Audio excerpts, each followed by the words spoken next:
Ce podcast est réalisé en partenariat avec le magazine Histoire et Civilisation. Vous pouvez vous abonner via le site internet histoireetcivilisation.com, offre à partir d'€1 par mois, sans engagement. Grands entretiens.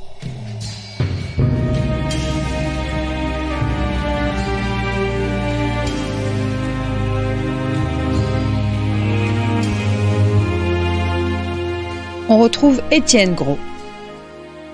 Bonjour chères auditrices et chers auditeurs, merci beaucoup de votre fidélité et bienvenue dans ce nouvel épisode des grands entretiens de Storia Voce, consacré aujourd'hui au duc de Marlborough. Si on connaît la chanson qui le désigne, Malbrook s'en va en guerre, on connaît moins John Churchill, duc de Marlborough, qui était, selon Voltaire, l'homme le plus fatal à la grandeur de la France qu'on ait vu depuis plusieurs siècles. Son rôle dans la perte d'influence de la France et l'émergence de l'Angleterre comme puissance dominante de l'Europe est essentiel.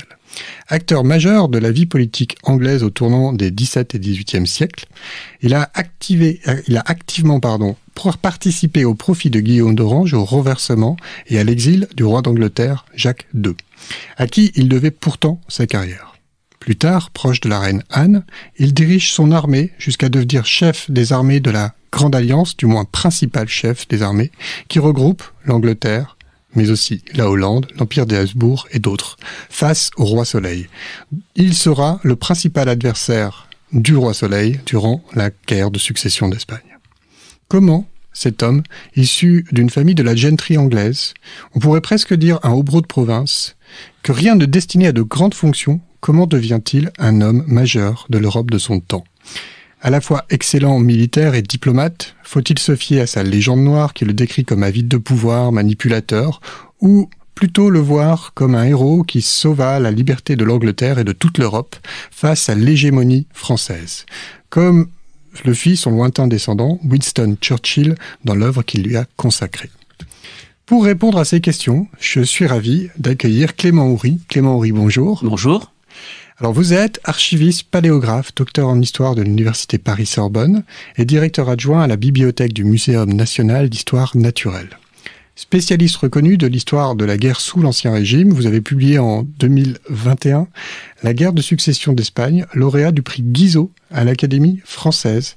Et je rappelle aussi que nous vous avions déjà reçu pour La fin tragique du grand siècle en 2020.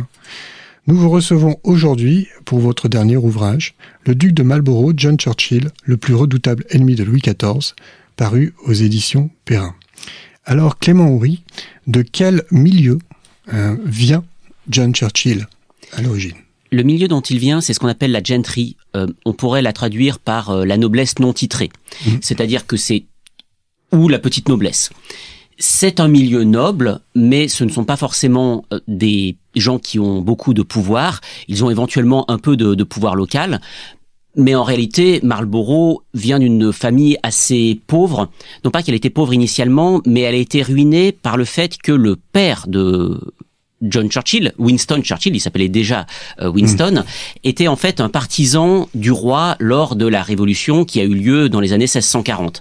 Et le Parlement qui gagne cette révolution le taxe très lourdement pour justement avoir soutenu le camp royaliste, ce qui fait que Winston Churchill, père, n'est même pas capable d'avoir sa propre maison. Il doit vivre chez sa belle-mère qui elle-même était partisane du Parlement et a vu une partie de ses biens détruits par les troupes royalistes. Donc on est dans une famille qui a à la fois des problèmes où les problèmes politiques sont quelque chose de très lourd et qui n'a pas beaucoup d'argent. Et alors comment entre-t-il au service des Stuarts ? Comment quelqu'un de finalement assez désargenté et loin du pouvoir à l'origine, en tout cas, entre au service des Stuarts ?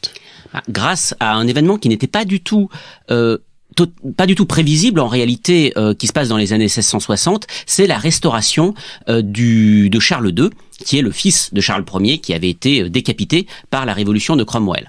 À la mort de Cromwell, en réalité, son pouvoir s'effiloche très rapidement et on rappelle Charles II. Et justement, c'est une très bonne chose pour ceux qui s'étaient montrés loyaux envers la couronne, parce que c'est un véritable retour de fortune. Donc là, Winston, qui était originellement confiné dans sa province du sud-ouest de l'Angleterre, retrouve un certain nombre de fonctions, et il arrive à placer ses enfants. D'abord, sa sa fille aînée, qu'il arrive à placer comme demoiselle d'honneur de la duchesse d'York, qui est la femme du frère du roi, et Marlborough, le futur Marlborough, lui-même va devenir page du duc d'York. Et c'est vraiment le duc d'York, le futur Jacques II, qui va faire toute la carrière de Marlborough. Et par la suite, où apprend-il le métier des armes ? Alors, alors d'abord il est page et ensuite il devient enseigne dans un régiment de garde du corps, donc les régiments d'élite de la monarchie. Il a été envoyé à Tanger, dans une garnison qui conservait ce qui, à l'époque, appartenait à Charles II, parce qu'il était marié à la fille du roi de Portugal qui lui avait apporté la place de Tanger comme dot. Et donc c'est là, sans doute, qu'il fait son apprentissage militaire. En réalité, son véritable apprentissage militaire, il le fait en France, d'ailleurs au sein réellement de l'armée française, puisque quand la guerre de Hollande se déclenche en 1672, l'Angleterre est une alliée de la France. Donc le John Churchill est envoyé comme volontaire servir d'abord au siège de Maastricht. Il est à quelques mètres de D'Artagnan quand celui-ci trouve la mort dans l'attaque d'une tranchée à Maastricht, et ensuite il va servir sous Turenne. Oui, donc c'est le paradoxe déjà assez étonnant de voir que par la suite il va combattre ceux qui l'ont formé. Quelle est l'influence, alors j'avance assez vite dans le temps, mais de sa femme Sarah Jennings dans sa vie et puis dans sa carrière? Alors elle a une influence très importante qui n'était pourtant pas forcément prévue, parce que Sarah Jennings justement vient vraiment du même milieu social que Marlborough, c'est-à-dire un milieu relativement pauvre, et elle aussi, elle est issue de la noblesse non titrée du sud-ouest de l'Angleterre. Donc, d'ailleurs, justement, c'était un des mystères de Marlborough. Pourquoi cet homme qui était déjà avide d'argent et de pouvoir a choisi cette femme? La plus grande probabilité, enfin, c'était réellement un mariage d'amour. Donc d'ailleurs, c'est même les critiques les plus féroces contre Marlborough considèrent que dans cet amour, il était sincère. C'est peut-être le seul domaine où on lui reconnaît de la sincérité. Enfin, ceux qui ne l'aiment pas lui reconnaissent de la sincérité, mais là, il était tout à fait sincère. Et donc, il l'épouse, mais en réalité, ça fait tout à fait ses affaires, parce qu'il s'avère que Sarah Jennings sera une amie d'enfance d'Anne Stuart, qui va devenir princesse de Danemark puis reine d'Angleterre. Mais au moment où Sarah Churchill donc et Anne Stuart deviennent amies, rien ne prédisposait Anne Stuart à devenir reine d'Angleterre. Il y avait quand même un certain nombre de personnes d'abord dans l'ordre de succession. Alors en 1885, à la mort de Charles II, Jacques II monte sur le trône d'Angleterre. Comment ce dernier arrive-t-il à être déchu de son trône dès 1688, donc seulement 3 ans après, c'est assez rapide, et remplacé par le fameux Guillaume d'Orange lors de la glorieuse Révolution? Et surtout, quel est le rôle de John Churchill dans cette histoire? Guillaume d'Orange est le mari de Marie, justement, Stuart, qui est la fille de Jacques II, et Anne, la future reine d'Angleterre, et l'autre fille de Jacques II, c'est-à-dire la sœur cadette de Marie Stuart. Désormais, les auditeurs sauront tout de la famille très compliquée des Stuart, à côté desquels les Atrides font pas figure. Alors, ce qui se passe, déjà, l'avènement de Jacques II était très compliqué. Il était très critiqué, alors même qu'il n'était encore que duc d'York et donc frère du roi Charles II, qui, n'ayant pas d'enfant, devait donc confier sa couronne à Jacques II. Le problème de Jacques II, c'est qu'il est catholique. Et les Anglais sont protestants, très attachés évidemment à leur religion, et surtout ils associent le catholicisme, d'une part, à l'absolutisme, puisqu'il y a le modèle Louis XIVien, et d'autre part, ils l'associent à la persécution des protestants. L'année où Jacques II devient roi, en 1685, c'est aussi l'année de la révocation de l'édit de Nantes, qui terrorise, ou qui terrifie plutôt les Anglais, et qui alimente une suspicion de Jacques II de vouloir s'emparer de mettre fin aux libertés du Parlement, mettre en place un système absolutiste qui lui permettra de convertir les Anglais par la force. Alors il y a beaucoup de fantasmes en fait dans cette vision des choses. Jacques II n'avait pas les moyens, très certainement, et sans doute pas l'ambition de faire tout cela. Mais en tout cas, c'est ce modèle français qui est, pour le coup, le modèle de Jacques II, qui admire son cousin Louis XIV, fait extrêmement peur. Donc, en 1685, ça se passe en réalité plutôt bien pour Jacques II, parce que Charles II, qui est un politicien très fin, a bien préparé les choses, et quand Jacques II arrive, il y a une première révolte, celle du duc de Monmouth, qui est le fils bâtard de Charles II. Alors, on rajoute un peu de la famille Stuart, assez compliquée, qui se révolte, mène une révolte dans le sud de l'Angleterre, mais cette révolte est réprimée très facilement, d'ailleurs, avec l'aide de John Churchill, qui est alors le numéro 2 de l'armée de Jacques II. Et puis 3 ans plus tard, 3 ans se passent, et là en fait Jacques II, qui n'a pas la finesse politique de son frère, a une politique de contrôle du pouvoir assez ferme, qui justement lui aliène beaucoup de sympathies, et toutes les sympathies notamment qui lui avaient permis d'assurer son pouvoir en 1685. Donc en 1688, il y a un complot qui appelle Guillaume d'Orange à aider les Anglais à lutter contre l'absolutisme supposé de Jacques II.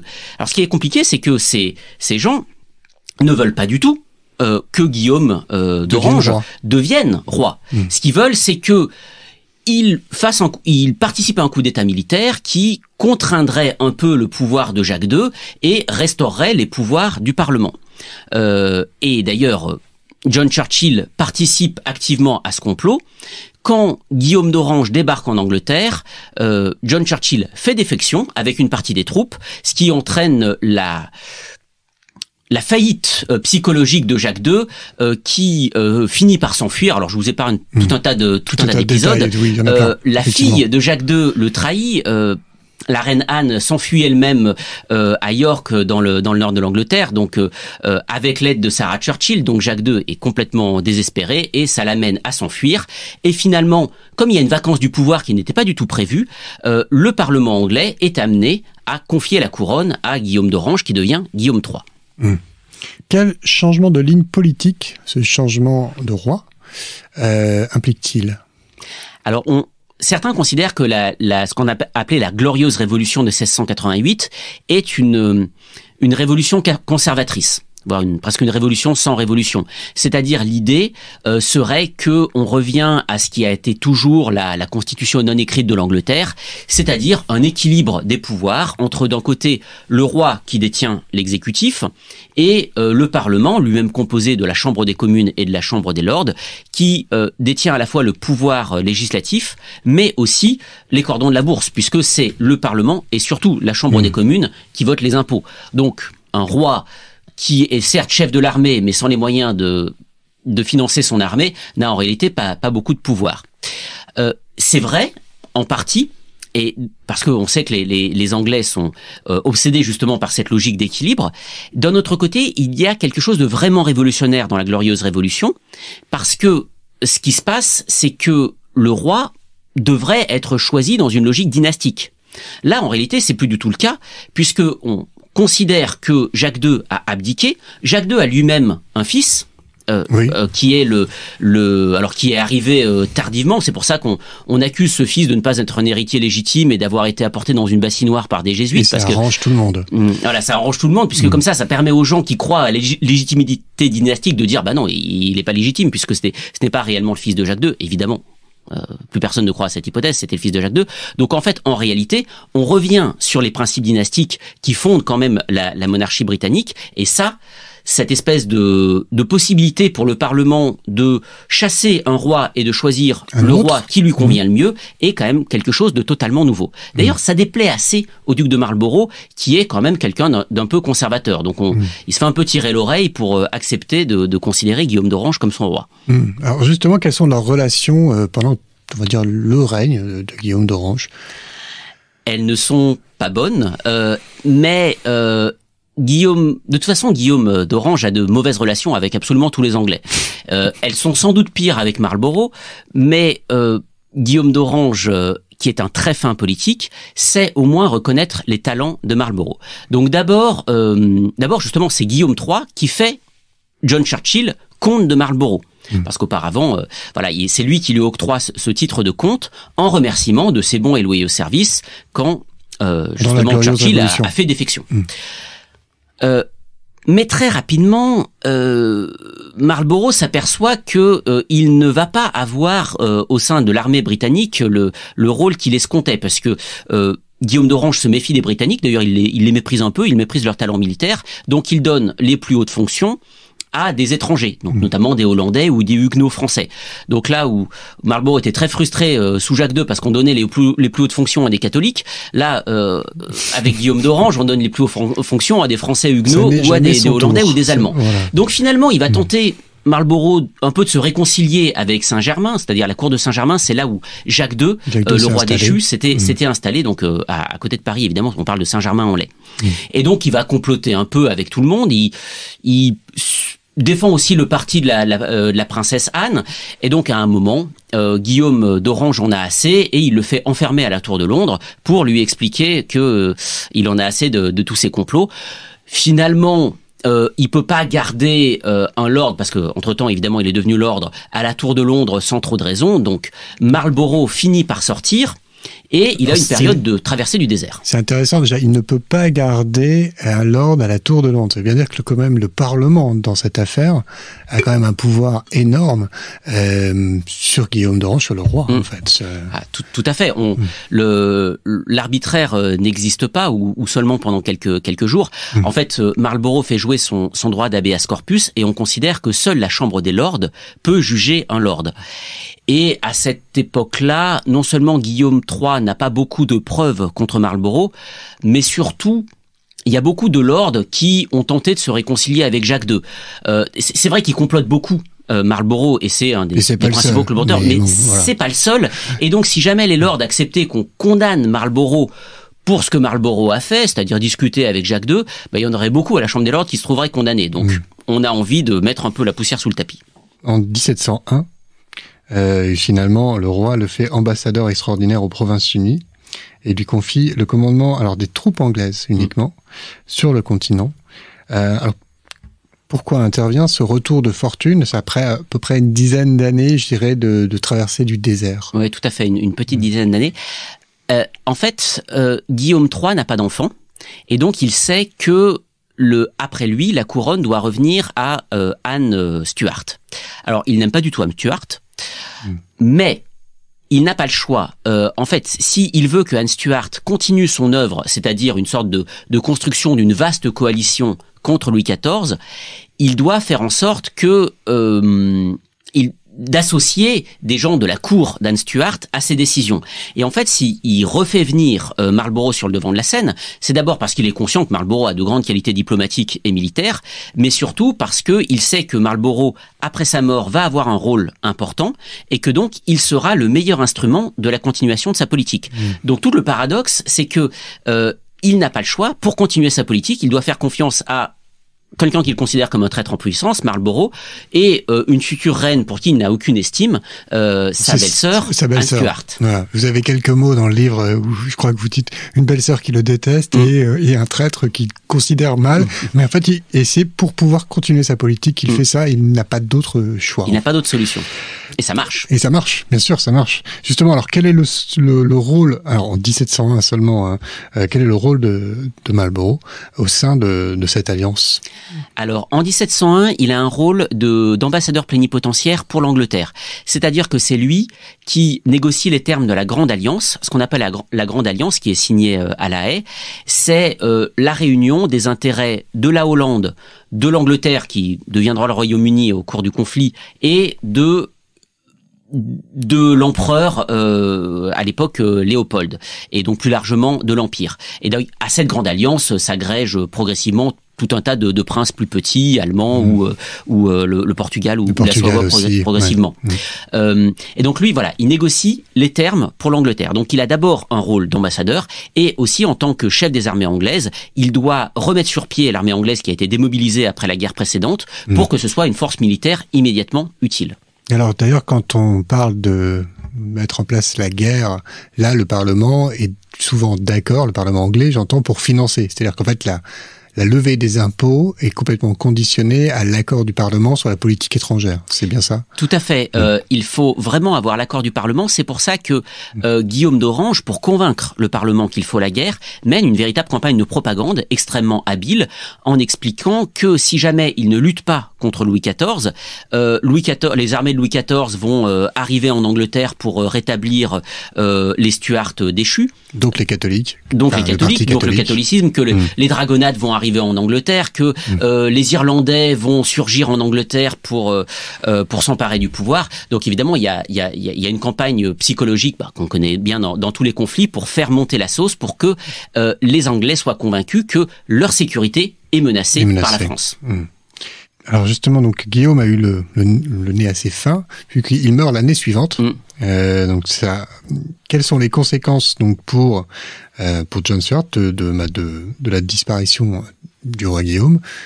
Quelles sont un peu, qu'est-ce qui va se passer pour lui? Voilà. Alors là, il a vraiment une somme de pouvoir qu'il n'avait pas. Guillaume a préparé sa montée en puissance, mais d'un seul coup il devient non seulement chef des armées anglaises, mais chef de l'ensemble des armées alliées, au moins dans les Pays-Bas espagnols, c'est-à-dire l'actuelle Belgique, mais c'est là qu'en fait il y a la plupart des troupes. Donc il a non seulement autorité sur les Anglais et les Hollandais, mais sur toutes les troupes allemandes qui sont payées par les Anglais et les Hollandais. Donc c'est une somme de troupes, enfin au moins une petite centaine de milliers d'hommes. Partie considérable de la Grande Alliance. C'est l'essentiel des forces sont là. Et d'autre part, il est ambassadeur plénipotentiaire, c'est-à-dire que c'est lui qui, en lien évidemment avec d'autres, a la haute main sur toutes les relations diplomatiques de l'Angleterre. Alors, on n'a pas encore parlé d'un personnage qu'on appelle Gondolphin ou Gondolphine, j'imagine. Mais quel est le rôle de ce personnage dans la carrière de John Churchill? Alors, Godolphin, c'est quelqu'un qui vient exactement du même milieu social que Marlborough, qui, donc là encore, la gentry du sud-ouest de l'Angleterre, et qui a une carrière assez parallèle. Sauf que là où Marlborough a une carrière militaire, lui, il a une carrière dans l'administration et la diplomatie. Et notamment, c'est un expert des flux financiers. On sait que c'est la maîtrise des instruments du crédit, et notamment la création de la Banque d'Angleterre en 1694, qui permet à l'Angleterre de financer non seulement son propre effort de guerre contre Louis XIV, mais aussi financer l'effort de guerre d'un certain nombre de princes allemands contre Louis XIV. Et c'est aussi un proche de la reine Anne, et donc au moment où Marlborough acquiert tous ses pouvoirs militaires et diplomatiques, Godolphin devient un grand trésorier, c'est-à-dire chef de l'administration financière anglaise, et en gros une sorte de premier ministre sans le titre. Et entre Marlborough et Godolphin se crée une alliance politique. Ils sont amis d'ailleurs, ils jouaient au tennis ensemble quand ils étaient jeunes. Se crée une alliance politique qui va permettre à Marlborough de surveiller les affaires politiques de l'Angleterre pendant que lui il est sur les champs de bataille. Oui, parce qu'il est il est rarement en Angleterre, en tout cas pas pendant toutes les périodes qui sont au combat, c'est-à-dire c'est la bonne saison en dehors de l'hiver, donc il passe finalement peu de temps en Angleterre pendant toutes ces années. Et même quand il est pendant les quartiers d'hiver, en fait il se promène dans toutes les capitales européennes pour justement inciter les puissances européennes à envoyer des troupes, envoyer de l'argent, et donc il passe son temps à voyager. Je prends une citation de Foch. Depuis que je sais ce qu'est une coalition, j'admire beaucoup moins Napoléon. Alors je l'ai trouvé dans votre livre, elle m'a fait sourire. Alors je l'ai gardé. De la difficulté en fait de diriger cette grande alliance. Comment John Churchill finit-il par être, on va dire, choisi pour diriger, alors il n'a pas vraiment le titre, mais pour diriger la coalition au début de la guerre de succession d'Espagne? En fait, il est un peu choisi par défaut. C'est l'une des grandes forces de Marlborough, c'est sa capacité à avancer masqué. En fait, au début, la reine Anne voulait imposer son mari, le prince Georges de Danemark, mais les Hollandais n'en voulaient pas parce qu'ils ne voulaient pas presque une tête couronnée. Enfin, il était prince consort et héritier membre de la famille royale de Danemark, et donc ils voulaient pas un trop grand noble à la tête de leur armée. Et donc Marlborough semblait être quelqu'un qui avait un profil un peu plus bas. En réalité, c'était justement grâce à son talent militaire et diplomatique, quelqu'un qui avait un pouvoir beaucoup plus important, et il n'a jamais alors il a un titre il a autorité officiellement sur les troupes hollandaises, mais uniquement si jamais les députés en fait, les Hollandais mettent en place un contrôle politique de l'armée, c'est-à-dire que Marlborough est accompagné systématiquement par des députés des États généraux, donc une sorte de parlement hollandais pour simplifier. Voilà. Ces députés doivent ratifier toutes les décisions de Marlborough quand il y a des décisions importantes du type siège, direction stratégique, siège de ville ou bataille. Et donc, en fait, il a un appareil politique qui le contrôle. Et le grand talent de Marlborough, ça marche pas toujours, c'est d'arriver à concilier les intérêts des uns et des autres, à la fois donc des députés hollandais. De temps en temps, il s'en va servir en Allemagne ou sur le Rhin, donc il est face à des princes allemands qui sont assez susceptibles, donc il faut aussi se concilier leur bonne grâce ou leur bonne volonté, ou alors les leurrer, les mystifier. Il le fait aussi. Donc il arrive avec un savant cocktail de pression, de persuasion et de tromperie à amener tout le monde à suivre la direction stratégique qu'il pense la bonne. Mais c'est énormément de travail et ça demande un talent complet. Un talent d'organisateur, oui, tout à fait édifiant. Je voudrais qu'on parle d'un exemple justement de difficulté à coordonner les coalisés, notamment en ce qui concerne les vues anglaises sur Ostende et la vision qu'en ont les Hollandais, voilà, qui peut être assez parlante. Alors c'est vrai que les Anglais naturellement sont obsédés par le contrôle de la côte des Pays-Bas espagnols, c'est-à-dire l'actuelle Belgique. Alors pour eux, Ostende, c'est un point important parce que ça, contrôler Ostende leur permettrait non seulement d'avoir un port rien qu'à eux qui leur permettrait de gérer des flux logistiques depuis l'Angleterre et donc de plus dépendre des Hollandais, mais aussi de vendre des produits anglais dans les Pays-Bas espagnols. En fait, il faut bien imaginer que cette alliance, si les alliances sont si difficiles à manier, comme le dit Foch, c'est parce que chacun a des intérêts divergents. C'est-à-dire qu'ils sont tous, alors ils ont un point commun, personne n'aime la puissance française. Mais les Anglais et les Hollandais sont deux puissances maritimes et deux puissances commerciales qui ont exactement les mêmes débouchés commerciaux. Donc, naturellement, on sait que ils sont pas forcément alliés. L'empereur est catholique, les autres sont protestants. Donc, pour les Anglais, Ostende, c'est ce point de contrôle de la Belgique commerciale. Or, les Hollandais ont très envie de s'arroger le contrôle des flux commerciaux de la Belgique. Donc, qui va contrôler Ostende? C'est un vrai sujet.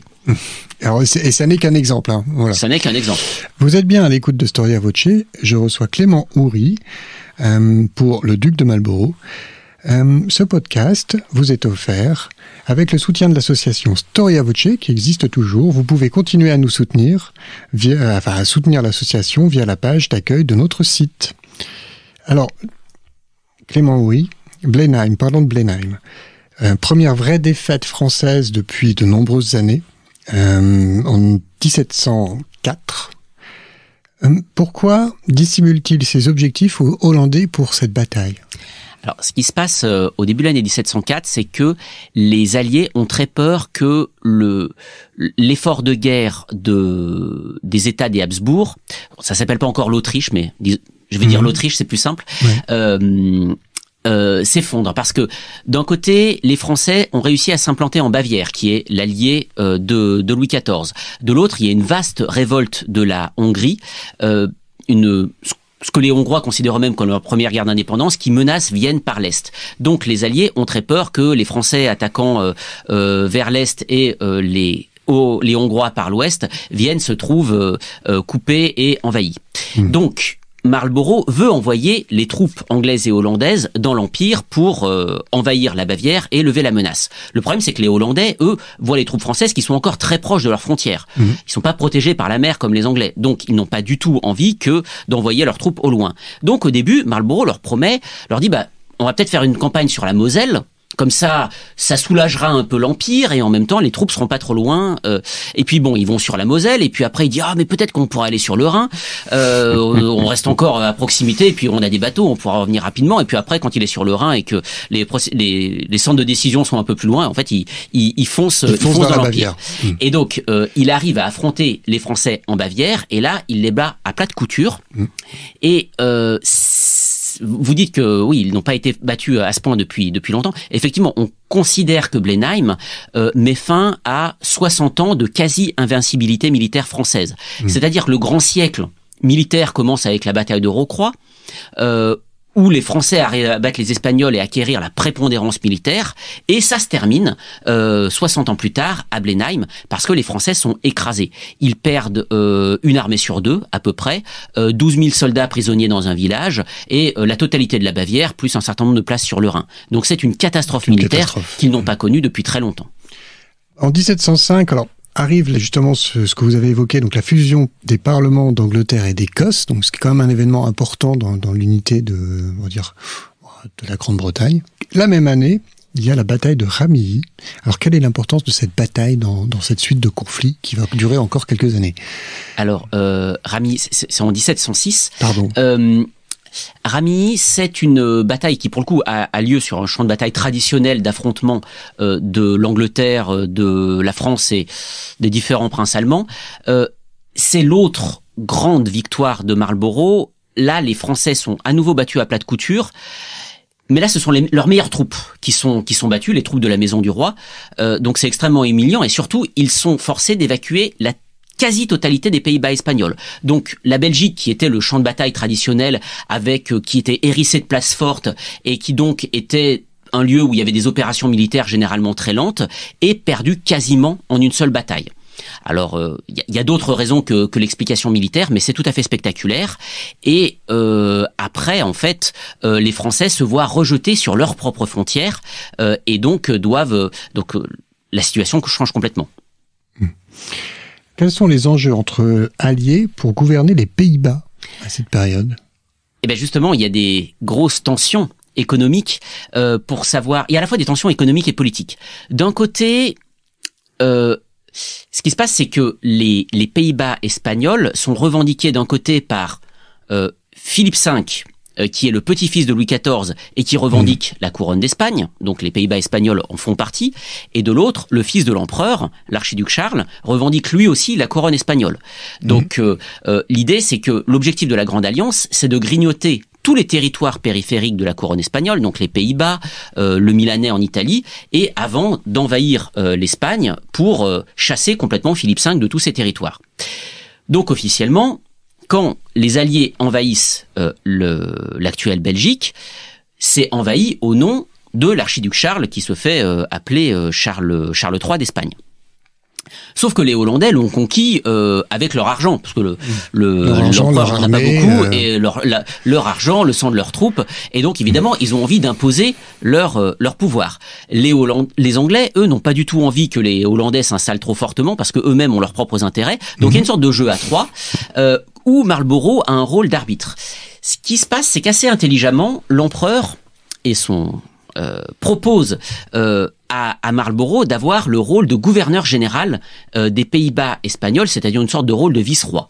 Donc Marlborough est intéressé parce que ça rapporte énormément d'argent et c'est un titre quasiment royal. Sauf que les Hollandais ne veulent pas qu'il ait autant de pouvoir, parce que les Hollandais savent que si ils ont bien compris qu'au début ils ont choisi Marlborough parce que c'est quelqu'un qui semblait pas capable de menacer leur autorité. Ils ont bien compris que ce diable d'homme était capable de tout. Donc voilà, ils ne veulent pas lui donner trop de pouvoir, et donc ils refusent, et ils contraignent Marlborough à refuser ce titre prestigieux. Et en fait, la question de qui va diriger et comment les Pays-Bas espagnols reste un peu en stand-by jusqu'à la fin de la guerre. Peu après, pourquoi le pouvoir justement de Churchill en Angleterre, cette fois, est-il menacé par les soubresauts politiques ? Alors, la vie politique anglaise est atrocement compliquée. Elle est très schématiquement, mais évidemment dans la réalité c'est beaucoup plus compliqué que ça, divisé en deux grands partis. Les Tories, le parti conservateur, qui est plutôt méfiant vis-à-vis de la guerre, parce que la guerre coûte cher et les impôts portent surtout sur la noblesse terrienne. Or, cette noblesse terrienne est traditionnellement Tory. Et de l'autre, il y a les Whigs, qu'on va traduire par les libéraux, qui sont plutôt représentatifs de l'élite marchande et qui sont plutôt favorables à la guerre. Donc, la reine elle-même est, elle n'est pas censée avoir des opinions politiques évidemment, mais elle est plutôt Tory de cœur. Marlborough comme Godolphin viennent du camp Tory, mais progressivement ils vont se rapprocher des Whigs parce que ce qu'ils veulent eux d'abord et avant tout, c'est faire la guerre, et les Tories sont quand même assez réticents. Et donc au début ça fonctionne assez bien, cette espèce de donc Marlborough et Godolphin arrivent à jouer entre les différents partis pour amener leur vue. Et puis progressivement, bon, les Anglais commencent à en avoir assez d'une guerre qui coûte très très cher, et Marlborough finit par être associé au parti de la guerre. On l'accuse de vouloir la guerre pour s'enrichir. Et enfin, il y a aussi des problèmes domestiques, c'est-à-dire que la reine Anne, qui était une amie d'enfance de Sarah Churchill, finit par se disputer avec elle, puisque Sarah Churchill avait quand même un tempérament assez compliqué, et donc il y a à la fois des problèmes politiques, mais ce sont les plus importants, mais il y a quelques problèmes domestiques qui font que l'autorité de Marlborough est sapée de plusieurs côtés. Ouais. Quelles sont ses relations avec la reine Anne? Parce qu'il est son plénipotentiaire sur le continent, malgré tout pendant une très longue durée. Donc est-ce qu'ils s'entendent bien, est-ce qu'ils se connaissent bien? Enfin voilà, quelles sont leurs relations? Ils se connaissent très très bien. En fait, ils ont eu des périodes d'adversité ensemble. Quand Guillaume III est arrivé, Guillaume III se méfiait beaucoup de la reine Anne, on l'a déjà dit, il ne l'aimait pas du tout, et en fait, il a tenté de lui limiter tous ses pouvoirs, de rogner ses moyens financiers, et en fait, aussi bien Marlborough que sa femme ont joué de leur relation au Parlement pour permettre à la princesse de Danemark, donc la future reine Anne, de maintenir son niveau financier, de maintenir son niveau politique. Donc, en 1702, quand elle nomme Marlborough à tous les pouvoirs, c'est d'abord parce qu'elle estime ses talents qui sont indéniables, mais aussi, et qu'elle l'apprécie personnellement, mais aussi parce qu'elle est reconnaissante de tout le travail que Marlborough a fait en sa faveur. Et donc elle le considère vraiment comme son bras armé, à la fois diplomatique et militaire. Et puis au fil du temps, la confiance s'érode. C'est d'ailleurs le dernier avec qui la confiance s'érode. Donc d'abord, elle se détache de Sarah Churchill, ensuite elle se détache de Godolphin, et elle est le dernier il est le dernier en fait à perdre la confiance de la reine. Mais ça finit par arriver en fait à la fin des années 1700 et il est disgracié à la fin de l'année 1711. Je reviens sur la campagne militaire, le siège de Lille. Alors, j'ai remarqué une chose. Pourquoi le duc ne comprend pas la résistance des populations? Alors ça, c'est très intéressant. Et ça dit beaucoup de choses, en fait, sur l'absolutisme français et l'ancien régime, la perception de l'ancien régime à la fois, de l'ancien régime français à la fois par les Anglais et par les populations françaises. Les Anglais et les Hollandais aussi d'ailleurs, sont absolument convaincus que l'absolutisme est un système tyrannique. Et donc, évidemment, ils sont convaincus que le pouvoir de Louis XIV ne se maintient que par l'autorité militaire et que les populations n'attendent qu'une chose, c'est d'être libérées et d'être débarrassées de l'armée française pour enfin se libérer. D'ailleurs, Marlborough, à une période, écrit très sérieusement que quand on aura envahi Paris, il faudra rétablir les États généraux. Alors les États généraux, ceux ceux qui existaient jusqu'au début 17e et qu'on va réunir en 1789, et parce qu'on considère que les États généraux c'est à peu près l'équivalent du Parlement d'Angleterre, et que donc ce système des États généraux va modérer les ardeurs bellicistes de Louis XIV. Et en réalité, à part le conflit des Camisards, qui est un cas très particulier, quand les Alliés envahissent la France, d'abord en 1707 en Provence et ensuite en 1708 par le nord de la France, il n'y a non seulement pas de révolte contre les Français, contre l'autorité française, mais plutôt d'ailleurs de l'hostilité. D'abord parce que justement les Anglais et les Hollandais sont protestants, les populations du nord de la France sont très catholiques, c'est des terres de conflits religieux puisque les protestants étaient au nord, et donc en réalité ils sont plutôt vus avec beaucoup d'animosité, et ça les surprend énormément. Ils croyaient que les populations allaient se révolter, et ça ne marche pas. Le Royaume de France a une structure politique qui s'avère beaucoup plus solide que prévu, même si financièrement le pays est épuisé. Ça tient. Et alors justement, si on peut parler de l'article 37, donc des préliminaires de la haie, qui sont aussi justement un épisode qui montre cet attachement, je pense. Voilà. Donc, que se passe-t-il avec ces préliminaires et pourquoi en fait la négociation va bloquer sur cet article 37 précisément? Alors, ce qui se passe, c'est que à la fin de l'année 1708, l'île a été prise, et l'île, c'est vraiment un des fleurons du royaume, et le nord de la France est envahi. Le pays est financièrement épuisé, ça j'ai déjà dit. Il y a le rent hiver qui se rajoute à ça, donc les récoltes n'arrivent plus. Les Anglais arrivent à intercepter tous les convois de blé qui viennent de la Baltique, donc la population meurt de faim à cause de ça. Donc Louis XIV est prêt, est évidemment prêt à abandonner énormément de choses. Donc il y a des conférences qui ont lieu en Hollande où Louis XIV accepte alors comme il lui dit lui-même, d'abandonner sa gloire, et il est prêt à non seulement abandonner le fait que, dire que Philippe V ne doit plus régner en Espagne et mettre l'archiduc Charles à la place. Il est prêt à rendre l'île qu'il a conquis au tout début de son règne. Il est même prêt à rendre Strasbourg. Donc, quelque part, si la négociation de début 1709 s'était faite, ça aurait été une sorte de retour au statu quo ante du début du règne de Louis XIV. Donc c'est sûr que le grand siècle aurait été vu un peu différemment. Et là, les Alliés en général sont tellement convaincus qu'ils peuvent tout demander qu'ils n'ont pas très envie d'aller se battre en Espagne parce qu'en Espagne, Philippe V s'est bien implanté. Donc ils se disent, on va même demander à Louis XIV de lui-même nous débarrasser de son petit-fils en Espagne. Avec son armée. Avec sa propre armée, avec ses fonds. Et donc ça y rajoute ça au dernier moment. D'ailleurs, Marlborough n'est pas d'accord. Marlborough, dans sa correspondance privée, explique que c'est une folie de demander quelque chose comme ça à Louis XIV.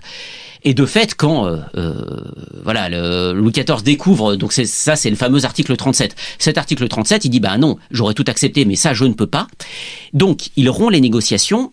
Alors, il fait quelque chose de très nouveau. Il écrit une lettre à son peuple où il explique justement, parce que lui, il a compris aussi, Louis XIV, que la puissance des Anglais fonctionnait aussi beaucoup sur la propagande. Et la capacité justement à associer la population et les élites à ses décisions. Et donc il écrit cette fameuse lettre à son peuple en expliquant que il aurait été prêt à tout accepter, mais cet article-là qui le force à abandonner son petit-fils est contraire à l'honneur du nom français, et que donc ça il ne peut pas le faire. Et donc la guerre reprend, et finalement la France s'en sort. Le duc de Marlborough repart en campagne. Alors arrive ensuite la bataille de Malplaquet. Est-ce que vous pourriez nous en dire un mot, et de l'action aussi du duc de Marlborough dans cette bataille? Alors c'est juste après le siège de Lille, et surtout juste après les négociations qui ont avorté en Hollande. Donc là en fait ce qui se passe, c'est que Marlborough a conquis assez facilement la Belgique, parce qu'en réalité les places fortes n'étaient pas si solides que ça.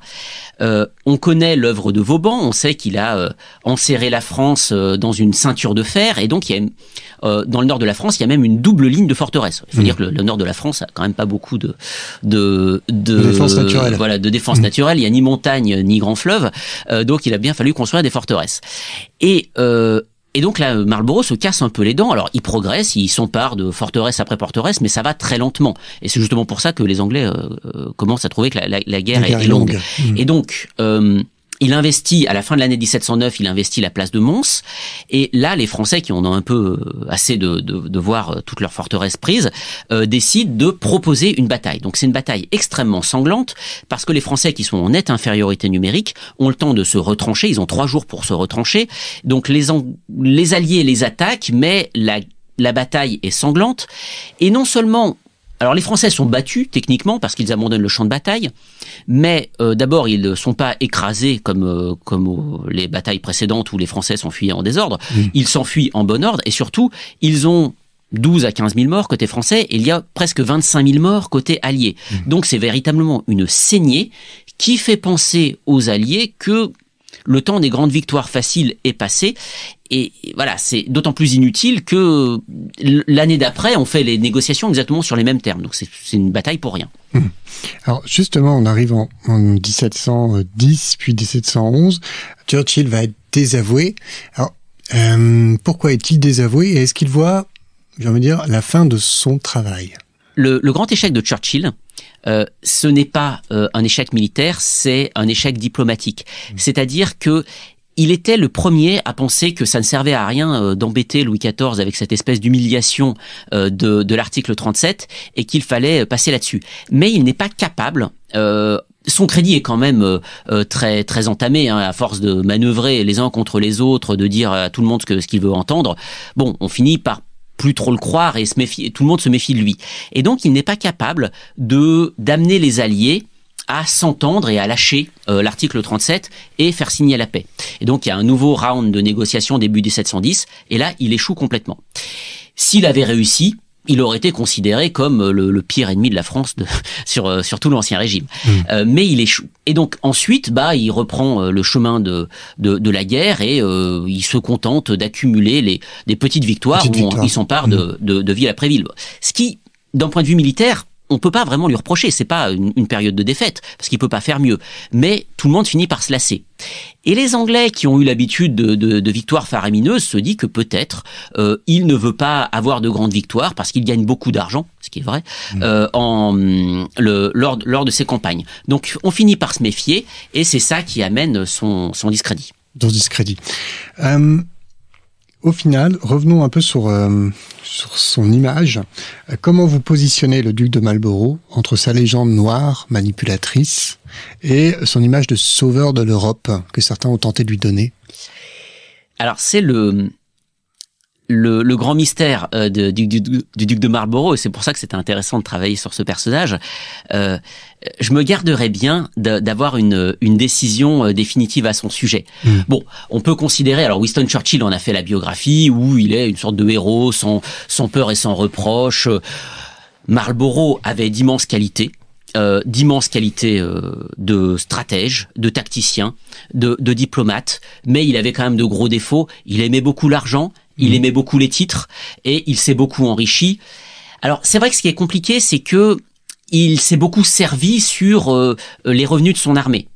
En réalité, à l'époque, tout le monde faisait pareil. Villars rénove Vaux-le-Vicomte qui l'achète justement avec les revenus de ce qu'il peut tirer de ses levées de fonds en Allemagne. Mais le niveau de prédation de Marlborough est très largement supérieur à tout ce qui se faisait. En fait, son niveau de prédation est égal à son niveau de pouvoir. Donc, il s'enrichit énormément. Voilà, c'est pas non plus quelqu'un d'une très grande honnêteté, on le sait. Alors, après, on peut se poser la question, mais concrètement, qu'est-ce qu'il a fait? Le grand art de Marlborough, c'est d'avoir toujours réussi à concilier ses convictions personnelles, qui, à mon avis, sont réelles. Voilà. Je vous donne mon opinion, mais je peux pas le prouver, parce qu'évidemment, il a brûlé un certain nombre de ses papiers, parce que il a beaucoup comploté, ça c'est réel. Mais le problème, c'est que quand il complote, par exemple, quand ils échangent des informations avec la cour de Jacques II, est-ce qu'il le fait parce qu'il veut sincèrement que Jacques II revienne, ou est-ce qu'il fait ça pour avoir des informations pour savoir, c'est une sorte de contre-espionnage, pour savoir ce que Jacques II a comme information sur la situation politique anglaise? Qui est dupe de qui? On ne le sait pas. Voilà. Il arrive, il est toujours agent double ou agent triple. Et donc, soit on considère qu'il complote sincèrement parce qu'il est malhonnête, soit c'est parce qu'il veut protéger le système politique anglais. On ne peut pas dire ce qu'il voulait. Eh bien, merci beaucoup Clément Houry d'avoir répondu à nos questions. Je rappelle que vous êtes archiviste, paléographe, docteur en histoire de l'Université de Paris-Sorbonne et docteur adjoint à la bibliothèque du Muséum national d'histoire naturelle. Spécialiste d'histoire de la guerre sous l'Ancien Régime. Alors nous vous recevions aujourd'hui pour votre dernier ouvrage, Le duc de Marlborough, John Churchill, le plus redoutable ennemi de Louis XIV, paru aux éditions Perrin. Il me reste à vous remercier, chers auditeurs, de votre fidélité et à bientôt pour un nouveau numéro de nos grands entretiens. Je vous souhaite une excellente semaine.